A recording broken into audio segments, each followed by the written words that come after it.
ఈరోజు ప్రవాస భారతీయులు, అక్కడ ఉన్న స్నేహితులు, మిత్రులు, సోదరులు, అక్క చెల్లెళ్ళు అందరూ కూడా నాన్న పుట్టినరోజును అక్కడ జరుపుకోవడం నాకు చాలా ఆనందాన్ని ఇస్తున్న విషయం. ఆ ఆనందాన్ని మీరు ఆనందంలో పాలు పంచుకోమని చెప్పి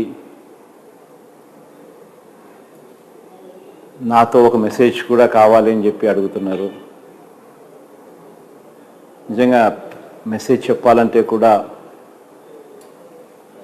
ఎన్ని మాటలు మాట్లాడినా తక్కువే అవుతుంది. పూర్వం ఆ రోజుల్లో మహాత్మా గాంధీ గారిని మెసేజ్, దేశానికి మెసేజ్ ఇవ్వండి, నేషన్కి ఒక మెసేజ్ ఇవ్వండి అని చెప్పి ఆ రోజుల్లో అడిగినప్పుడు మహాత్మా గాంధీ గారు my life is a message to the nation to see అన్నాడు.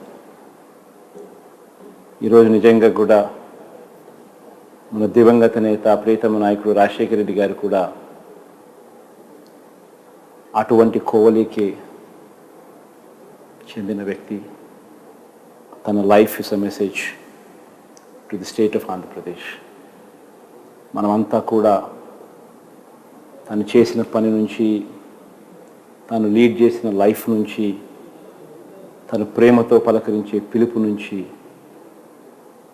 చాలా నేర్చుకోవచ్చు. మనమంతా కూడా, నేను తన కొడుకుగా చాలా నేర్చుకున్నాను. తనను ఒకసారి పలకరించిన వ్యక్తి, తనతో మాట్లాడిన వ్యక్తి కూడా తన ఒక్క పలకరింపులోనే చాలా నేర్చుకోగలుగుతాడు, నేర్చుకున్నారు కూడా. మరొక్కసారి మీరు అక్కడ నాన్నపై చూపుతున్న ప్రేమానురాగాలకు, ఆప్యాయతలకు చేతులు జోడించి పేరు పేరున హృదయపూర్వకంగా కృతజ్ఞతలు తెలుపుకుంటున్నాను.